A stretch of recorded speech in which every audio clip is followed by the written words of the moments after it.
저는 이게 2023년서부터 서울 부동산 시장이 바닥을 다시 치고 이제 상승을 했기 때문에 저는 이것이 앞으로 한 4, 5년 정도는 더 이어지지 않을까라는 생각을 하고 있기 때문에 사이클 상으로만 보자면은 초중반 정도가 되지 않을까라는 생각이 들어서 늦지 않았다라고 저는 계속 말씀을 드리고 있고, 지금 현재 비싸고 좋은 것이 앞으로도 계속 비싸고 좋아질 가능성이 더 크다.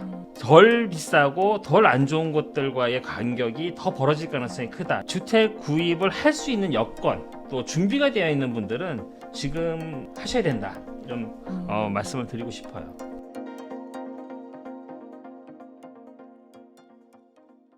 네, 강남이 평당 2억 원 시대에 접어들었습니다. 지방 자금 유입과 함께 요즘은 똘똘한 한 채 쏠림도 커지고 있는데요. 이 원인이 뭐라고 생각하시나요? 우선 이건 양극화 추세이고요. 이게 양극화가 그 부동산 시장 또를 비롯해서 모든 자산 시장에서 지금 다 벌어지고 있는 것이 양극화 추세인데, 제가 보는 관점에서의 이 양극화의 원인으로 보는 것은 저성장, 그리고 대외 경제 변수의 어떤 그런 취약한 어떤 경제 구조, 이런 것들이 조금 맞물려 있다라고 생각을 해요.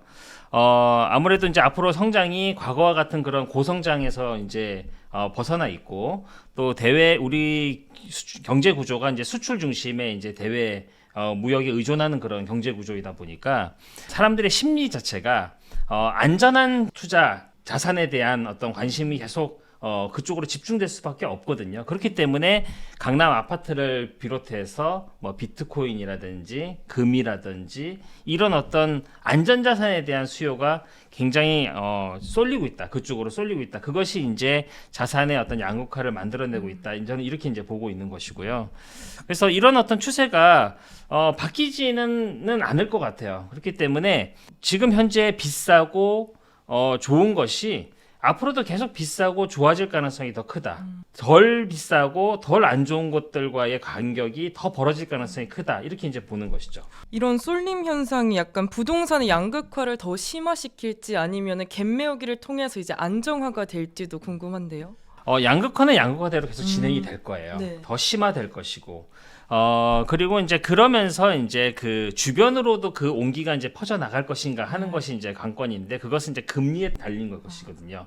금리가 이제 인하되는 방향이기 때문에 주변으로도 상승 온기는 이렇게 퍼져 나가긴 할 거예요. 근데 과거와 같은 그런 수준, 그러니까 아주 깊숙한 곳까지 상승의 온기가 스며들지는 않을 것이고, 입지가 어느 정도 좋고 사람들의 수요가 있는 곳까지는 상승 온기를 받아들이겠지만, 그렇지 못한 곳들은 사실은 이런 금리 인하라든지 또 상승 온기의 어떤 전파 이런 것에서는 소외될 가능성이 크다 생각합니다.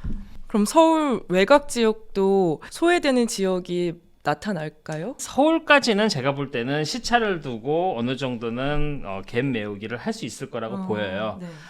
근데 이제 경기도권까지 또 인천 뭐 이런 데까지를 포함한다고 한다면은 아마도 지역별로 조금 차별화가 되지 않을까라는 생각을 하고 있고요. 이것은 뭐 지방도 마찬가지입니다. 지방도 지방 안에서의 상급지와 비상급지 간의 가격 차가 더 커질 것이고, 이런 것들이 추세이지 않을까 싶습니다. 그럼 작가님이 만약 투자를 하신다면 신축과 구축 리모델링이 있으면 뭘 선택하는 게 지금 좋은 선택이 될까요? 사실 지금 시장을 주도해 나가는 것은 신축이에요. 네. 그래서 신축 가격이 구축 가격보다 더 오르는 폭이라든지 어떤 사람들의 어떤 수요, 또 이런 것들에서 더 강한 어떤 모습을 보이고 있는 것이 사실이거든요. 그래서 내가 지금 현재 같은 투자금을 가지고 신축에 투자할 것이냐 아니면은 구축 리모델링에 투자할 것이냐라고 하면은 사실 신축을 선택하는 것이 맞다라고 보이고요. 근데 내가 투자금이 신축을 하기에는 조금 부족한데 구축 리모델링을 할 수밖에 없다라고 한다면은 이 구축 리모델링의 입지가 괜찮다면 구축 리모델링을 선택해도 괜찮다. 신축의 그 갭을 메우는 어떤 그런 흐름이 나타날 수도 있다. 입지를 물론 봐야 되긴 하겠지만요. 네. 아까도 말씀 주셨지만 지금 부동산 시장이 살짝 들어가기에는 좋은 시기는 아니고 살짝 늦었다 그렇게 말씀 주셨잖아요. 그럼 사이클상으로 지금 어느 시기에 와 있을까요? 저는 이게 2023년서부터 서울 부동산 시장이 바닥을 다시 치고 이제 상승을 했기 때문에 한 2년 정도, 만으로 한 2년 정도 지금 좋은 흐름을, 상승 흐름을 가지고 온 것이고, 저는 이것이 앞으로 한 4, 5년 정도는 더 이어지지 않을까라는 생각을 하고 있기 때문에 사이클 상으로만 보자면은 초중반 정도가 되지 않을까라는 생각이 들어서 늦지 않았다라고 저는 계속 말씀을 드리고 있고, 주택 구입을 할 수 있는 여건 또 준비가 되어 있는 분들은 지금 하셔야 된다, 이런 말씀을 드리고 싶어요. 이게 무주택자나 이제 1주택자 분들도 약간 갈아타게 생각하시는 분들도 정말 많거든요. 비싸더라도 약간 서울 최상급지를 노려야 하는지 아니면 외곽이라도 경기도로 시선을 돌려야 하는지 참 고민이 되네요. 네, 앞서도 말씀드렸지만 양극화라는 어떤 추세를 감안했을 때는 지금 비싸더라도 최상급지에 투자하는 것이 맞습니다. 물론 본인이 그것을 할 수 있는 자금적인 여력이라든지 어떤 그런 것들을 봐야겠지만, 투자할 수 있는데도 불구하고 또 내가 그 집을 마련할 수 있는 어떤 재정적인 여력이 되는데도 불구하고 단지 비싸다는 이유로 그 상급지를 외면하고 수도권 외곽으로 간다든지 지방을 선택하는 것은 서울의 지분을 가지고 있는 사람하고의 그 자산 격차를 더 벌어질 가능성이 크기 때문에 그런 선택을 해서는 좀 곤란할 거라고 생각합니다. 근데 자금이 많이 부족하면은 영끌이나 이제 대출을 많이 받아야 네. 되잖아요. 네. 그렇게 해서라도 최상급지 가는 게 지금으로선 최선의 선택이 될 수 있을까요? 맞아요. 그 본인이 가지고 있는 어떤 소득 구조, 소득 여력을 가지고 내가 어느 정도의 대출을 받았을 때 그 대출을 감당해낼 수 있다라고 하는 어떤 판단이 선다면은 네. 그런 것들을 계산해서 본인이 조달 가능한 투자금을 다 계산해야 되고, 네. 그 조달 가능한 투자금 내에서 할 수 있는 최고 좋은 입지의 물건을 조금 비싸더라도 매수하는 것이 싼 부동산, 또 외곽의 부동산, 지방의 부동산보다는 더 자산을 더 형성시키는 속도가 더 빠를 수 있다, 이렇게 생각합니다. 이 지방에 계신 분들이 이제 지방에 있는 아파트라든지 건물 같은 걸 다 처분하고 이제 서울에 아파트를 사야 되나 약간 이런 고민 많이 하시잖아요. 네. 지금 그럼 다 처분하고 올라와서 사는 게 최고의 선택이라는 말씀이시죠? 우선은 저는 방향은 그렇다고 네. 봐요. 근데 그래서 지방에 계시는 분들도 본인이 지금 살고 있는 집을 처분하고 월세로 살더라도 그 자금을 서울로 투자하기를 희망하시는 분들이 실제 많고요. 저도 이제 그렇게 생각하고요. 다만 이제 우선순위라는 것이 있습니다, 투자에서는. 그래서 그 우선순위에서 현재는 서울의 투자, 또 서울에 내 집을 가지고 있는 것이 가장 중요한 우선순위이기 때문에 이제 그렇게 말씀을 드리는 것이고, 만약에 서울에 이제 내가 그 집을 하나 가지고 있다라고 한다면은 굳이 뭐 추가 투자할 것까지는 없고, 지방에 계시면은 지방에 내 집을 마련해서 또 가족들이 살 수 있는 그 보금자리로서의 어떤 가치는 있기 때문에 그건 필요하죠. 근데 지금 서울에 부동산을 가지고 있지 못한 상태에서 내가 지방에만 머물고 있다라고 하면은 분명히 이제 자산의 어떤 가치가 이제 많이 차이가 날 것이기 때문에, 앞으로 더 그렇기 때문에 그런 것들을 조금 리스크 해지하기 위해서는 서울 부동산에 먼저 우선 투자를 해두시고 추후에 이제 지방에 내 집을 마련한다라든지 이런 식의 어떤 순위를 정하는 것이 중요하죠. 그럼 작가님이 보시기에 지금 서울 부동산 중에서 약간 가장 주목할 수 있는 지역이랄 게 있을까요? 사실은 서울 부동산 시장은 지금 그 입지 가치와 그 가격이 거의 일치되어 있어요. 그러니까 가치에 부합하는 가격이 이미 만들어져 있습니다. 그렇기 때문에 기본적으로 저평가라는 건 없어요.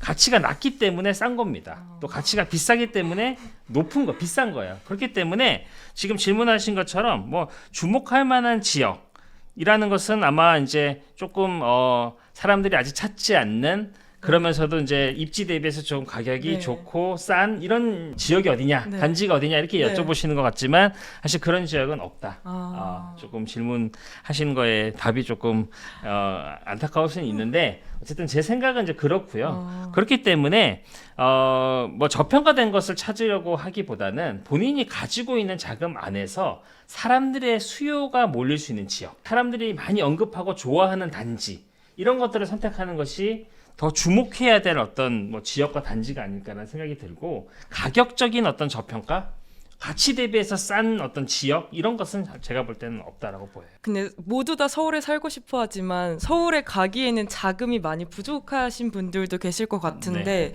그럼 서울 외곽이나 수도권이라도 좀 적은 돈이라도 이렇게 들어갈 수 있는 지역 있을까요? 서울 이외의 지역 사실 천차만별이기 때문에 사실은 뭐 선택할 수 있는 어떤 그런 옵션들은 굉장히 많은데 뭐 아무 지역이나 선택을 해서는 사실은 좀 곤란하다라고 네. 보이고 이왕 내가 서울에 투자를 하지 못한다고 한다면은 서울에 접근하기가 아주 용이한 교통이 좋고 네. 또 해당 지역이 학군이 잘 갖춰져 있는 이런 곳들이라고 한다면은 서울 가격에 연동해 가지고 같이 상승해 나갈 수 있는 그런 경쟁력이 있다라고 보이거든요. 뭐 그런 지역들을 선택하는 것은 또 차선으로서 생각해 볼 수 있을 것 같습니다. 그럼 서울 외곽 지역에 재개발 약간 가능성이 있는 저평가된 지역은 없을까요? 그 방금 말씀드렸던 것처럼 저는 없다라고 이제 생각을 하고요. 저평가라는 것은 사실은 시장이 일시적으로 조금 왜곡될 때, 네. 그러니까 시장의 어떤 입지 가치가 가격에 충분히 반영되지 네. 않는 어떤 시장의 어떤 그런 불확실성이 있을 때 사실은 만들어질 수 있는 것인데, 사실 지금 시장은 사실 그런 모습이 보이지는 않거든요. 사람들이 이미 입지 대비해서 어느 정도의 가격을 주고 그 지역을 매수할 것인지에 대한 어떤 대략적인 공식, 룰 같은 것들이 이미 시장에 다 존재하기 때문에 네.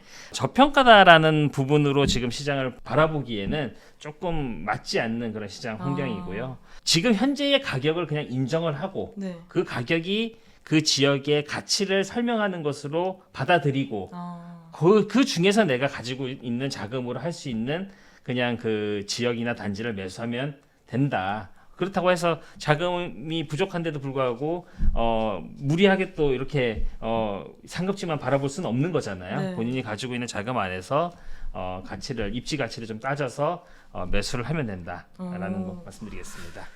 최근 또 서울에서 재건축, 재개발 관련된 사안이 많이 올라오고 있어요. 재건축, 재개발 지역 중에 지금 시점에서 투자 가치가 가장 높은 곳이 어디라고 생각하시나요? 서울은 사실은 이제 뭐 가장 뭐 재건축이 이제 먼저 될 곳은 뭐 강남이고요. 그리고 이제 목동 이런 곳들이 이제 재건축 가능성이 굉장히 높은 곳들이라고 할 수 있고요. 재개발 쪽에서는 요즘에 많은 분들이 좀 관심 있게 보시는 곳은 이제 노량진인 것 같아요. 그래서 노량진이 전체적인 지역의 어떤 그 재개발이 이루어질 곳이기 때문에 많은 분들이 이제 그런 곳들을 이제 주목을 하고 계세요. 근데 사실은 이제 질문은 이제 투자 가치가 높으냐 이렇게 말씀을 하셨는데, 투자 가치는 이제 좀 장기적인 관점인 것이고요. 현재 시점에서 거기가 그곳이 노량진이 또는 뭐 목동이 싸냐 저평가냐 그거는 아니고 장기적인 관점에서 오래 보유할 생각으로 내가 투자를 한다면은 그런 곳들이 조금 유망하지 않을까. 왜냐하면은 신축이 뭐 개별 단지 한두 개가 되는 것이 아니고 네. 지역 전체적으로 다 한꺼번에 재건축이 돼서 도시 자체 그 지역 자체가 탈바꿈될 곳이기 때문에 뭐 그런 어떤 효과들을 노리자면은 뭐 노량진이라든지 목동이 가장 저는 유명하다라고 생각을 하죠. 강남은 좀 지금 토호제로 좀 묶여 있기도 하고 실제 거주하지 않으면 또 접근이 힘든 부분들이 있기 때문에 뭐 그런 것들을 좀 제외한다면은 노량진하고 목동을 좀 말씀드리고 싶어요. 근데 재건축, 재개발은 항상 시간이 오래 걸리잖아요. 네. 그럼 어느 단계에 들어갈 때가 가장 유리할까요? 아무래도 단계가 더 진행되면 진행될수록 그것이 가격에 다 반영될 것이기 때문에 사실은 뭐 내가 빨리 좀 덜 기다리고 재건축 재개발을 기대한다면 거의 마지막 단계에 들어가는 게 맞는데 네. 마지막 단계에 들어가게 되면 그만큼 이제 높은 가격을 주고 이제 매수를 해야 되는 부분들이 있으니 이왕이면 뭐 일찍 매수하면 좋을 것 같고요. 네. 근데 이제 그게 하염없는 어떤 기다림으로 이어지지 않을까라는 그런 네. 어떤 뭐 불안함 이런 것들이 이제 있는 것인데 그것을 결국에는 그 해소시켜 주는 것은 결국 입지인 것 같아요. 그러니까 빨리 될 수밖에 없는 입지, 분명히 될 수밖에 없는 입지를 선택해서 투자를 한다면은 생각보다 오래 걸리지 않을 것으로 생각이 들고, 또 앞서 일부에서도 잠깐 말씀드렸지만 어쨌든 지금 들어올 다음 정부의 어떤 정책 스탠스가 재건축 재개발 완화를 통해서 도심의 신축 아파트 공급을 활성화시켜주는 쪽으로 지금 정책을 취하려고 하고 있기 때문에 사업성이 좋은 재건축 재개발 정비사업 구역이라고 한다면은 저는 속도가 좀 많이 나지 않을까, 빨라지지 않을까 이런 생각도 하고 있습니다. 이제 약간 초보 투자자라면 어떤 가격대, 어떤 조건의 매물을 집중적으로 보는 게 좋을까요? 사실 이것은 뭐 초보 투자자를 떠나서 사실 서울에 투자하시려고 하는 분들이 이제 공통적으로 생각해 하셔야 되는 부분은 본인이 가지고 있는 투자금을 먼저 잘 확정하시는 거예요. 그러니까 투자금을 먼저 확정하고 나서 그 투자금에 맞는 매물들을 찾아야 되는 겁니다. 근데 이 투자금이라는 것을 확정하지 않고 단순히 서울 아파트를 사고 싶다는 생각에 투자 그 매물을 뒤지기 시작하면 사실 한도 끝도 없는 것이거든요.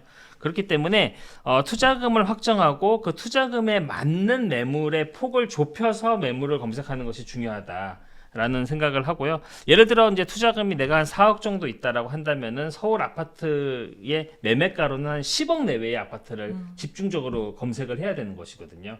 그렇기 때문에 내가 투자금이 4억밖에 없는데 15억짜리 집을 찾는다든지 이거는 사실은 시간 낭비, 에너지 낭비일 가능성이 크기 때문에 제가 초보 투자자분들에게 서울 아파트를 검색하는 조건으로 제가 말씀드리고 싶은 것은 투자금을 먼저 확정해라. 그 투자금에 맞는 매물대를 좁혀서 집중적으로 매물을 탐색해야 빠른 시간 내에 후보 단지를 압축시킬 수 있다. 이렇게 말씀드리고 싶습니다. 투자금 대비 몇 %까지 매물대 가격을 확정해도 될까요? 아까 방금 말씀드렸던 그 뭐 투자금 4억 정도라고 네. 하면은 서울에 한 10억 내외의 네. 매물을 볼 수 있는데 저 같은 경우에는 9억에서 한 11억 정도의 매물 구간으로 설정을 해서 그 구간 안에 들어와 있는 아파트 단지 이런 것들을 좀 선별해서 보고 있습니다. 그럼 작가님은 투자지를 고를 때 작가님만의 기준 같은 것도 있을까요? 투자지라는 것은 투자 물건. 네. 투자 물건. 그러니까 저도 마찬가지로 지금 이제 뭐 투자금이 저는 뭐 4억까지는 아니고 제가 가지고 있는 투자금에서 이제 할 수 있는 물건들을 이제 저도 고르는데 똑같이 이제 그 투자금에 비례한 어떤 그 매물대를 저도 선별 압축해서 매물을 탐색하고 있고요. 네. 이제 그 매물을 이제 탐색하는 어떤 단지, 걸려드는 단지들은 굉장히 많은데 그 단지들 중에서 내가 어떤 걸 선택할지는 사실은 교통과 서울 같은 경우에는 교통과 학군이고 또 지방은 학군 이게 중요하거든요. 네. 그래서 그런 관점에서 투자금과 입지를 이렇게 선별해서 그 중에 제가 투자할 수 있는 어떤 그런 매물을 저는 고르고 있습니다. 그럼 무조건 학군지와 교통 그 두 개를 생각하시는데 네. 그럼 교통이면 지하철이 어느 정도 가깝고 버스가 어느 정도 가깝고 그런 걸 생각하시나요? 그렇게 막 구체적으로 이렇게 뭐 몇 미터 네. 이런 것까지는 아니고요. 네.